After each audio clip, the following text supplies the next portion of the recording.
ನಿಮಗೆ ಯಾವತ್ತಾದ್ರೂ ಅನ್ಸಿದ್ಯಾ ನಮ್ಮ ನೇಚರ್ ಅಲ್ಲಿ ಸಿಗುವಂತ ಕಲ್ಲಿನ ತರ ಇರೋ ಅದಿರುಗಳು ಸ್ಟೀಲ್ ಆಗಿ, ಅಲ್ಯೂಮಿನಿಯಂ ಆಗಿ, ಕಾಪರ್ ವೈರ್ ಆಗಿ, ಯಾವುದೋ ಒಂದು ಮಷಿನ್ ಪಾರ್ಟ್ ಆಗಿ ಹೆಂಗ್ ಕನ್ವರ್ಟ್ ಆಗಕ್ ಸಾಧ್ಯ? ಇದ್ರ ಹಿಂದೆ ಇರೋ ಬಿಹೈಂಡ್ ಸೈನ್ಸ್ ಏನು? So welcome back to my YouTube channel guys. ನಾವು ಇದ್ರ ಹಿಂದೆ ಇರೋ ಬಿಹೈಂಡ್ ಸೈನ್ಸ್ ಏನು ಅನ್ನೋ ಒಂದು ಸಬ್ಜೆಕ್ಟ್ ನ ಬಗ್ಗೆ ಇವತ್ತು ಈ ವಿಡಿಯೋನ ಮಾಡ್ತಾ ಇದೀವಿ. ಸೊ ಇವತ್ತಿನ ವಿಡಿಯೋ ಯಾರ್ಯಾರು ಮೆಟಲರ್ಜಿ ಸ್ಟೂಡೆಂಟ್ಸ್ ಇದ್ದೀರಾ, ಇಲ್ಲ ಅಂತಂದ್ರೆ ಮೆಟಲರ್ಜಿ ಫೀಲ್ಡ್ ಅಲ್ಲಿ ವರ್ಕ್ ಮಾಡ್ತಾ ಇದ್ದೀರಾ, ಮತ್ತೆ ಮೆಟಲ್ಸ್ ಹೇಗೆ ಓರ್ಸ್ ಇಂದ ಕನ್ವರ್ಟ್ ಆಗತ್ತೆ ಅಂತ ಹೇಳಿ ಕ್ಯೂರಿಯಾಸಿಟಿನ ಇಟ್ಕೊಂಡಿದ್ದೀರಾ, ಇವರೆಲ್ಲರಿಗೂ ಈ ವಿಡಿಯೋ ತುಂಬಾ ಯೂಸ್ಫುಲ್ ಆಗುತ್ತೆ. ಸೊ ಇವತ್ತಿನ ಟಾಪಿಕ್ ಬಂದು ಎಕ್ಸ್ಟ್ರಾಕ್ಟಿವ್ ಮೆಟಲರ್ಜಿ. ಎಕ್ಸ್ಟ್ರಾಕ್ಟಿವ್ ಮೆಟಲರ್ಜಿ ಅಂದ್ರೆ ಏನು? ಸೊ ಎಕ್ಸ್ಟ್ರಾಕ್ಟಿವ್ ಮೆಟಲರ್ಜಿ ಅಂತಂದ್ರೆ it is a branch of metallurgy deals with extraction of metals from ore, concentrates and secondary raw material, followed by refining them to get useful metals and alloys ಅಂತ ಅರ್ಥ. ಅಂದ್ರೆ simple ಆಗಿ ಹೇಳ್ಬೇಕು ಅಂದ್ರೆ ಯಾವುದೇ ಒಂದು or ಆಗಿರ್ಬೋದು, ಮಿನರಲ್ ಆಗಿರ್ಬೋದು, ಅದನ್ನ ಪ್ಯೂರಿಫಿಕೇಶನ್ ಮಾಡಿ ಪರ್ಸೆಂಟೇಜ್ ಆಫ್ ಮೆಟಲ್ ಮತ್ತೆ ಅಲಾಯ್ಸ್ ಇರುತ್ತಲ್ಲ ಅದನ್ನ ಇನ್ಕ್ರೀಸ್ ಮಾಡೋದು ಅಂತ ಅರ್ಥ. ನಿಮಗೆಲ್ಲರಿಗೂ ಗೊತ್ತಿರೋ ಹಂಗೆ ನಾನು ಲಾಸ್ಟ್ ವಿಡಿಯೋದಲ್ಲಿ ಯಾವುದೇ ಒಂದು ಮೆಟಲ್ ಆಗ್ಲಿ ಇಲ್ಲ ಓರ್ ಆಗ್ಲಿ ಅದು ಪ್ಯೂರ್ ಫಾರ್ಮ್ ಅಲ್ಲಿ ನಮಗೆ ನೇಚರ್ ಅಲ್ಲಿ ಸಿಗಲ್ಲ ಅನ್ನೋದನ್ನ ನಾನು ಆಲ್ರೆಡಿ ನಿಮಗೆ ಇನ್ಫಾರ್ಮ್ ಮಾಡಿದ್ದೀನಿ. ಸೊ ನನಗ್ ಬೇಕಾಗಿರೋ ಅಪ್ಲಿಕೇಶನ್ಗೆ ಯಾವುದೇ ಒಂದು ಪರ್ಟಿಕ್ಯುಲರ್ ಮೆಟಲ್ ನ ನಾನು ಹೇಗೆ ಯೂಸ್ಫುಲ್ ಇಲ್ಲ ಅಂತಂದ್ರೆ ಪ್ಯೂರಿಫೈ ಮೆಟೀರಿಯಲ್ ಆಗಿ ಕನ್ವರ್ಟ್ ಮಾಡೋದು. ಯಾವತ್ತಾದ್ರೂ ಇದ್ರ ಬಗ್ಗೆ ಯೋಚನೆ ಮಾಡಿದ್ದೀರಾ? ನೇಚರ್ ಅಲ್ಲಿ ನಮಗೆ ಹೆಂಗೆ ಮೈನಿಂಗ್ ಮಾಡಿದ ತಕ್ಷಣ ಸಿಗುತ್ತೆ ಅದನ್ನ ಡೈರೆಕ್ಟ್ ಆಗಿ ಯೂಸ್ ಮಾಡಿದಾರ, ಮಾಡಿದ್ರೆ ಏನಾಗತ್ತೆ ಅಂತ ಹೇಳಿ. ಸೊ ಇವಾಗ ಈ ಎಕ್ಸ್ಟ್ರಾಕ್ಟಿವ್ ಮೆಟಲರ್ಜಿ ಒಳಗಡೆ physical separation, chemical separation, electrical separation ಅಂತ ಹೇಳಿ ಬೇರೆ ಬೇರೆ ತರದ್ದು ಮೆಥಡ್ಸ್ ಗಳು ಬರುತ್ತೆ. ಯಾವ ಮೆಥಡ್ ನ ಯಾವ ಓರ್ನ ಸಪರೇಟ್ ಮಾಡೋದಕ್ಕೆ ಇಲ್ಲ ಯಾವ ಮೆಟಲ್ ನ ಎಕ್ಸ್ಟ್ರಾಕ್ಟ್ ಮಾಡೋದಕ್ಕೆ ಯೂಸ್ ಮಾಡಬೇಕು ಅನ್ನೋದು ನಮಗೆ ಗೊತ್ತಿರಬೇಕು. ಅದರಿಂದ ನಮಗೆ ಒಂದು ಯೂಸ್ಫುಲ್ ಮೆಟಲ್ ನ ಇಲ್ಲ ಅಲಾಯ್ ನ ಎಕ್ಸ್ಟ್ರಾಕ್ಟ್ ಮಾಡಿ ಅದ್ರ ಪ್ಯೂರಿಫೈ ಪರ್ಸೆಂಟೇಜ್ ನ ಇನ್ಕ್ರೀಸ್ ಮಾಡಬಹುದು. ಸೊ ಇವಾಗ ಎಕ್ಸ್ಟ್ರಾಕ್ಟಿವ್ ಮೆಟಲರ್ಜಿಯ ಸ್ಕೋಪ್ ತುಂಬಾ ದೊಡ್ಡದು. ಇದರಲ್ಲಿ ಫಸ್ಟ್ ನಾನು ಹೇಳಿದಂಗೆ ಡೈರೆಕ್ಟ್ ಆಗಿ ಕಲ್ಲಿನ ತರ ಸಿಗುವಂತ ಈ ಓರ್ಗಳನ್ನ ನಾವು ಡೈರೆಕ್ಟ್ ಆಗಿ ಪ್ರೋಸೆಸ್ ನ ಮಾಡಕ್ಕಾಗೋದಿಲ್ಲ. ಇದನ್ನ ಮಾಡಕ್ಕಿಂತ ಮುಂಚೆ ಫಸ್ಟ್ ಸ್ಟೆಪ್ ಗಳು ಇರುತ್ತವೆ. ಅದರಲ್ಲಿ ಕ್ರಷಿಂಗ್ ಇರುತ್ತೆ, ಮಿನರಲ್ ಪ್ರೊಸೆಸಿಂಗ್ ಅಂತ ಕರೀತಾರೆ ಇದನ್ನ, ಕ್ರಷಿಂಗ್ ಇರುತ್ತೆ, ಗ್ರೈಂಡಿಂಗ್ ಇರುತ್ತೆ, ಕಾನ್ಸಂಟ್ರೇಟ್ಸ್ ಇರುತ್ತೆ. ಸೊ ನನಗ್ ಬೇಕಾಗಿರೋ ಮೆಟಲ್ ಪರ್ಸೆಂಟೇಜ್ ನ ಇನ್ಕ್ರೀಸ್ ಮಾಡೋದಕ್ಕೋಸ್ಕರ ಇನಿಷಿಯಲ್ ಆಗಿ ಇದೆಲ್ಲಾ ಸ್ಟೆಪ್ ಗಳನ್ನ ಫಾಲೋ ಮಾಡ್ತಾರೆ. ಏನಕ್ಕೆ ಅಂದ್ರೆ ನಮಗೆ ನೇಚರ್ ಅಲ್ಲಿ ಇರ್ರೆಗ್ಯುಲರ್ ಶೇಪ್ ಅಲ್ಲಿ ಓರು ಸಿಕ್ಕಿರತ್ತೆ, ಅದನ್ನ ಇವನ್ ಶೇಪಿಗೆ ತಗೊಂಡ್ಬರ್ಬೇಕು. ಮತ್ತೆ ನನಗೆ ಬೇಕಾಗದೇ ಇರೋ ಅನ್ವಾಂಟೆಡ್ ಮೆಟೀರಿಯಲ್ಸ್ ಎಲ್ಲ ಕಾಂಪೌಂಡ್ ಆಗಿ ಅದ್ರ ಜೊತೆ ಕೂಡಿರುತ್ತೆ. ಸೊ ಇದನ್ನೆಲ್ಲ ಫಸ್ಟ್ ಸಪರೇಟ್ ಮಾಡ್ಕೋಬೇಕು. ಇದನ್ನೆಲ್ಲ ಸಪರೇಟ್ ಮಾಡೋದ್ರಿಂದ ನಮಗೆ ಈ highest percentage of purity final ಆಗಿ ಸಿಗತ್ತೆ. ಸೊ ಇದ್ರೊಳಗಡೆ ಮೇಜರ್ ಆಗಿ 3 ಬ್ರಾಂಚಸ್ ಬರುತ್ತೆ ಎಕ್ಸ್ಟ್ರಾಕ್ಟಿವ್ ಮೆಟಲರ್ಜಿ ಒಳಗಡೆ. ಫಸ್ಟ್ನೇದು ಪೈರೋಮೆಟಲರ್ಜಿ, ಎರಡನೇದು ಹೈಡ್ರೋಮೆಟಲರ್ಜಿ, ಮೂರನೇದು ಎಲೆಕ್ಟ್ರೋಮೆಟಲರ್ಜಿ. ಸೊ ಪೈರೋಮೆಟಲರ್ಜಿ ಅಂತ ಬಂತು ಅಂತಂದ್ರೆ ಯಾವುದೇ ಒಂದು ಓರ್ನ ಇಲ್ಲ ಮಿನರಲ್ನ ಹೈ ಟೆಂಪರೇಚರ್ ಅಲ್ಲಿ ಹೀಟ್ ಮಾಡಿಬಿಟ್ಟು ರೋಸ್ಟ್ ಮಾಡಿ ಸ್ಮೆಲ್ಟಿಂಗ್ ಮಾಡೋದು ಅಂತ ಅರ್ಥ. ರೋಸ್ಟಿಂಗ್ ಇಲ್ಲ ಅಂತಂದ್ರೆ ಸ್ಮೆಲ್ಟಿಂಗ್ ಅಂತ ಅರ್ಥ. ಈ ರೋಸ್ಟಿಂಗು ಮತ್ತೆ ಸ್ಮೆಲ್ಟಿಂಗ್ ಅನ್ನೋ ಟಾಪಿಕ್ ಗಳ ಎಕ್ಸ್ಪ್ಲನೇಷನ್ ನಾನು ಮುಂದಿನ ವಿಡಿಯೋಗಳಲ್ಲಿ ನಿಮಗೆ ಹೇಳ್ತೀನಿ. ಇವತ್ತು ಬರೀ ಮೆಥಡ್ಸ್ ನ ತಿಳ್ಕೊಳ್ಳೋಣ. ಸೊ ಸೆಕೆಂಡ್ ಒನ್ ಬಂದು ಹೈಡ್ರೋಮೆಟಲರ್ಜಿ. ಹೈಡ್ರೋಮೆಟಲರ್ಜಿ ಅಂತಂದ್ರೆ ಯಾವ್ದಾದ್ರು ಒಂದು ಕೆಮಿಕಲ್ ಸೊಲ್ಯೂಷನ್ ನ ಪ್ರಿಪೇರ್ ಮಾಡ್ಬಿಟ್ಟು ನಾವು ಅದರಿಂದ ವ್ಯಾಲ್ಯೂಯಬಲ್ ಮೆಟಲ್ ನ ಎಕ್ಸ್ಟ್ರಾಕ್ಟ್ ಮಾಡ್ತೀವಿ. ಸೊ ಥರ್ಡ್ ಒನ್ ಬಂದ್ಬಿಟ್ಟು ಎಲೆಕ್ಟ್ರೋಮೆಟಲರ್ಜಿ. ಎಲೆಕ್ಟ್ರಿಕಲ್ ಎನರ್ಜಿನ ಯೂಸ್ ಮಾಡಿ ಒಂದು ಓರಲ್ಲಿರೋ ವ್ಯಾಲ್ಯೂಯಬಲ್ ಮೆಟಲ್ ನ ಎಕ್ಸ್ಟ್ರಾಕ್ಟ್ ಮಾಡ್ತೀವಿ ಇಲ್ಲ ಸಪರೇಟ್ ಮಾಡ್ತೀವಿ. ಸೊ ಸಿಂಪಲ್ ಆಗಿ ಹೇಳೋದಾದ್ರೆ ನಾವು ಮನೆಯಲ್ಲಿ ಯಾವುದೇ ಒಂದು ಅಡಿಗೆನ ಮಾಡ್ತಿದೀವಿ ಇಲ್ಲ ಪ್ರಿಪೇರ್ ಮಾಡ್ತಿದೀವಿ ಅಂತಂದ್ರೆ ಅಕ್ಕಿಲಿರೋ ಕಲ್ಲುಗಳನ್ನ ಇಲ್ಲ ಕಸನ ಸಪರೇಟ್ ಮಾಡ್ತೀವಿ, ಕಾಳುಗಳಲ್ಲಿರೋ ಕಲ್ಲುಗಳನ್ನ ಸಪರೇಟ್ ಮಾಡ್ತೀವಿ. ನಮಗೆ ಬೇಡ ಅದು. ನಮಗ್ ಬೇಕಾಗಿರೋದೇನು ಅಂತಂದ್ರೆ ಬರೀ ತಿನ್ನೋ ಅಂತ ಪದಾರ್ಥಗಳು. ಸೊ ಅದೇ ತರನೇ ಇದ್ರಲ್ಲೂ ನಮಗೆ ಅಪ್ಲಿಕೇಶನ್ ಯೂಸ್ ಮಾಡ್ಬೇಕಾಗಿರೋ ಮೆಟಲ್ ನ ಮಾತ್ರ ಸಪರೇಟ್ ಮಾಡೋದನ್ನ ಎಕ್ಸ್ಟ್ರಾಕ್ಟಿವ್ ಮೆಟಲರ್ಜಿ ನಮಗೆ ಗೈಡ್ ಮಾಡತ್ತೆ. ಇದ್ರೊಳಗಡೆ ಥರ್ಮೋಡೈನಮಿಕ್ಸ್ ಬರುತ್ತೆ, ಕೈನೆಟಿಕ್ಸ್ ಬರುತ್ತೆ, ಹೈಯರ್ ಟೆಂಪರೇಚರ್ಸ್ ಬರುತ್ತೆ, ಪ್ರೋಸೆಸ್ಗಳು ಬರುತ್ತೆ. ಸೊ ಇದೆಲ್ಲದ್ರ ಬಗ್ಗೆ ನಾವು ಒನ್ ಬೈ ಒನ್ ಡೀಟೇಲ್ ಆಗಿ ಮುಂದಿನ ವಿಡಿಯೋಗಳಲ್ಲಿ ತಿಳ್ಕೊಳ್ಳೋಣ.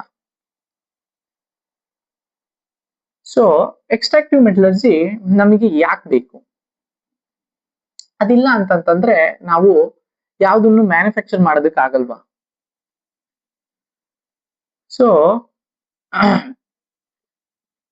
ಎಕ್ಸ್ಟ್ರಾಕ್ಟಿವ್ ಮೆಟಲರ್ಜಿಯಲ್ಲಿ ಈ ಮಾಡರ್ನ್ ಸಿವಿಲೈಸೇಷನ್ ಹೆಂಗೆ ಡೆವಲಪ್ ಆಗಿದೆಯಲ್ಲ ಅದೇ ತರನೇ ನಮ್ಮ ಎಕ್ಸ್ಟ್ರಾಕ್ಟಿವ್ ಮೆಟಲರ್ಜಿ ಕೂಡ ಸ್ಟೆಪ್ ಬೈ ಸ್ಟೆಪ್ ಡೆವಲಪ್ ಆಗ್ತಾ ಬಂದಿದೆ. ನಮಗೆ ಯಾವುದೇ ಒಂದು ಕನ್ಸ್ಟ್ರಕ್ಷನ್ ಆಗ್ಬೇಕು ಇಲ್ಲ ಅಂತಂತಂದ್ರೆ ಯಾವುದೇ ಒಂದು ಎನರ್ಜಿ ರಿಸೋರ್ಸಸ್ಗಳನ್ನ ನಾವು ಡೆವಲಪ್ ಮಾಡಬೇಕು, ಯಾವುದೇ ಒಂದು ಇನ್ಫ್ರಾಸ್ಟ್ರಕ್ಚರ್ನ ಬಿಲ್ಡ್ ಮಾಡಬೇಕು ಅಂತಂದ್ರೆ ನಾವು ಎಷ್ಟು ಮೆಟಲ್ ಸೋರ್ಸ್ ಗಳಿಗೆ ಡಿಪೆಂಡ್ ಆಗಿದೀವಿ ಅಂತ ಹೇಳಿ ನಿಮಗೆಲ್ಲರಿಗೂ ಗೊತ್ತೇ ಇದೆ.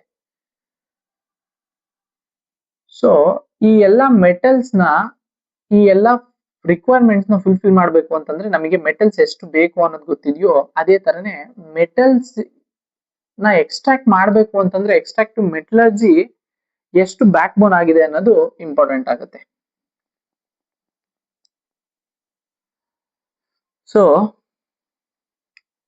ಇವಾಗ ಏನಂತಂತಂದ್ರೆ ನಮಗೆ ನಾಟ್ ಓನ್ಲಿ ಡೈರೆಕ್ಟ್ ಆಗಿ ನಮಗೆ ನೇಚರ್ ಇಂದ ಸಿಗುವಂತ ಮೆಟಲ್ಸ್ ನ ಎಕ್ಸ್ಟ್ರಾಕ್ಟ್ ಮಾಡೋದು ಮಾತ್ರಕ್ಕೆ ಎಕ್ಸ್ಟ್ರಾಕ್ಟಿವ್ ಮೆಟಲರ್ಜಿ ನಮಗೆ ಯೂಸ್ಫುಲ್ ಆಗಿಲ್ಲ. ನಮ್ಮ ಇಂಡಸ್ಟ್ರಿಯಲ್ ಸ್ಕ್ರಾಪ್ ಇರ್ಬೋದು, ಹೌಸ್ ಹೋಲ್ಡ್ ಸ್ಕ್ರಾಪ್ ಇರ್ಬೋದು, ಯಾವುದೇ ಕಡೆಯಿಂದ ಸ್ಕ್ರಾಪ್ ಏನ್ ಬರುತ್ತೆ ಮೆಟಲ್ ಇಂದ ಅದನ್ನೆಲ್ಲದನ್ನು ಮತ್ತೆ ರಿಕವರಿ ಮಾಡ್ಬೇಕು, ಯುಟಿಲೈಸೇಷನ್ ಮಾಡ್ಕೋಬೇಕು, ಮತ್ತೆ ಎಕ್ಸ್ಟ್ರಾಕ್ಷನ್ ಮಾಡ್ಬೇಕು ಅಂತಂದ್ರೆ ಅದನ್ನು ಕೂಡ ಎಕ್ಸ್ಟ್ರಾಕ್ಟಿವ್ ಮೆಟಲರ್ಜಿ ಗೈಡ್ ಮಾಡತ್ತೆ ನಮಗೆ. ಸೊ ಎಕ್ಸ್ಟ್ರಾಕ್ಟಿವ್ ಮೆಟಲರ್ಜಿ ಇಂಪಾರ್ಟೆನ್ಸ್ ಎಷ್ಟು ದೊಡ್ಡದು ಅನ್ನೋದನ್ನ ನೀವೇ ಯೋಚನೆ ಮಾಡಿ.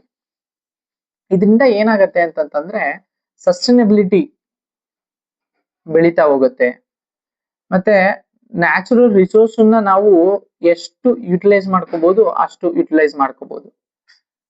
ಯಾವ ಊರಿಗೆ ಯಾವ ಪ್ರೋಸೆಸ್ ನ ಇಲ್ಲ ಯಾವ ಮೆಥಡ್ ನ ಯೂಸ್ ಮಾಡಬೇಕು ಎಕ್ಸ್ಟ್ರಾಕ್ಟ್ ಮಾಡೋದಕ್ಕೆ ಅಂತ ಹೇಳಿ ಐಡೆಂಟಿಫೈ ಮಾಡೋದಕ್ಕೆ ನಮಗೆ ಫಸ್ಟ್ ಆಫ್ ಆಲ್ ಕ್ಲಾಸಿಫಿಕೇಶನ್ ಗೊತ್ತಿರಬೇಕು. ಮೆಟಲ್ಸ್ ಅಲ್ಲಿ ಫೆರಸ್ ಮೆಟಲ್ಸ್ ಅಂತ ಬರುತ್ತೆ, ನಾನ್ ಫೆರಸ್ ಮೆಟಲ್ಸ್ ಅಂತ ಹೇಳಿ ಬರುತ್ತೆ. ಅದಾದ್ಮೇಲೆ ನೋಬಲ್ ಮೆಟಲ್ಸ್, ಬೇಸ್ ಮೆಟಲ್ಸ್ ಅಂತ ಕೂಡ ಬರುತ್ತೆ. ಇದರಲ್ಲಿ ಫೆರಸ್ ಮೆಟಲ್ಸ್ ಅಂತಂದ್ರೆ maximum major amount of percentage iron ಇರುತ್ತೆ. ಈ ತರದ್ದು ಮೆಟಲ್ ನ ಫೆರಸ್ ಮೆಟಲ್ ಅಂತ ಕರೀತಾರೆ. ಅಂತಂದ್ರೆ ಅಯನ್ ಮತ್ತೆ ಅದ್ರದ್ದು ಅಲಾಯ್ಸ್ ಅಂತ ಹೇಳ್ಬೋದು. ಸ್ಟೀಲು, ಕ್ಯಾಸ್ಟ್ ಐರನ್ ಇದೆಲ್ಲ ಬರುತ್ತೆ.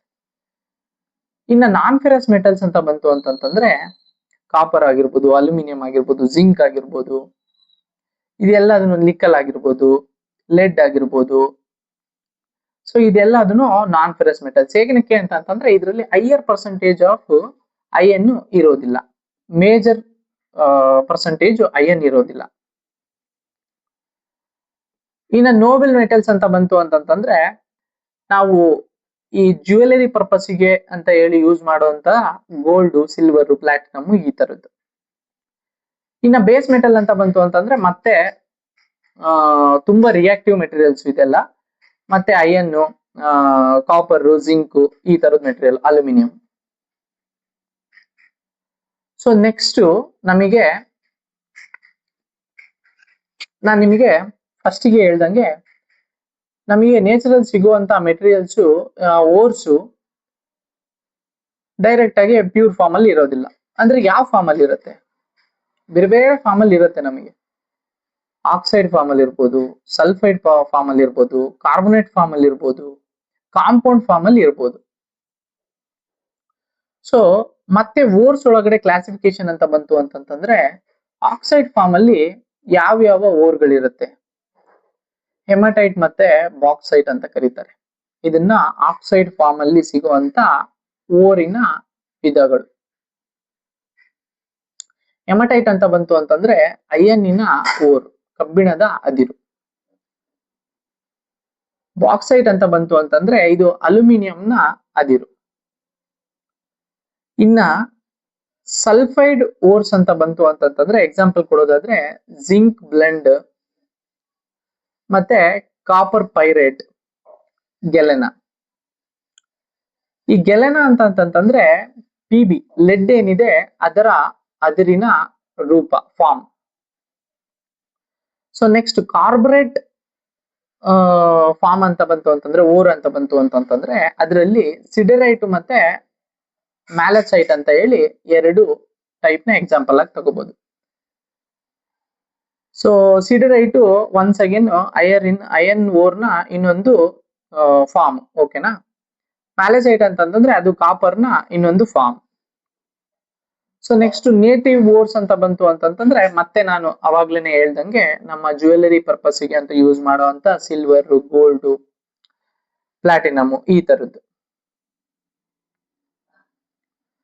ಸೊ ಇವತ್ತಿನ ವಿಡಿಯೋದಲ್ಲಿ ನಾವು ಎಕ್ಸ್ಟ್ರಾಕ್ಟಿವ್ ಮೆಟಲರ್ಜಿ ಅಂದ್ರೆ ಏನು, ಎಕ್ಸ್ಟ್ರಾಕ್ಟಿವ್ ಮೆಟಲರ್ಜಿಯಲ್ಲಿ ಬರುವಂತ ಮೆಥಡ್ಸ್ ಗಳೇನು, ಎಕ್ಸ್ಟ್ರಾಕ್ಟಿವ್ ಮೆಟಲರ್ಜಿ ನಮ್ಮ ಲೈಫ್ಗೆ ಇಲ್ಲ ಅಂತಂದ್ರೆ ನಮ್ಮ ಡೈಲಿ ಲೈಫ್ ಅಲ್ಲಿ ಯೂಸ್ ಮಾಡುವಂತ ಮೆಟಲ್ಸ್ ನ ಎಕ್ಸ್ಟ್ರಾಕ್ಟ್ ಮಾಡೋದಕ್ಕೆ ಎಷ್ಟು ಯೂಸ್ಫುಲ್ ಆಗಿದೆ ಅಂತ ಹೇಳಿ ನಾವು ಈ ವಿಡಿಯೋದಲ್ಲಿ ಇವತ್ತು ತಿಳ್ಕೊಂಡಿದೀವಿ. ಸೊ ನೆಕ್ಸ್ಟ್ ವಿಡಿಯೋದಲ್ಲಿ ನಾನು ಮತ್ತೊಂದು ಹೊಸ ಟಾಪಿಕ್ ನ ಇಟ್ಕೊಂಡು ನಿಮ್ಮ ಎದುರುಗಡೆ ಬರ್ತೀನಿ. ಸೊ ಈ ವಿಡಿಯೋ ಎಲ್ಲರಿಗೂ ತುಂಬಾ ಯೂಸ್ಫುಲ್ ಆಗಿದೆ ಅಂತಾನು ತಿಳ್ಕೊಂಡಿದೀನಿ. ಎಕ್ಸ್ಟ್ರಾಕ್ಟಿವ್ ಮೆಟಲರ್ಜಿಯ ನೆಕ್ಸ್ಟ್ ಟಾಪಿಕ್ಸ್ ಗಳನ್ನ ತಗೊಂಡು ನಾನು ನಿಮ್ ಮುಂದೆ ಮತ್ತೆ ಬರ್ತೀನಿ. ಅಲ್ಲಿವರೆಗೂ ಗುಡ್ ಬಾಯ್.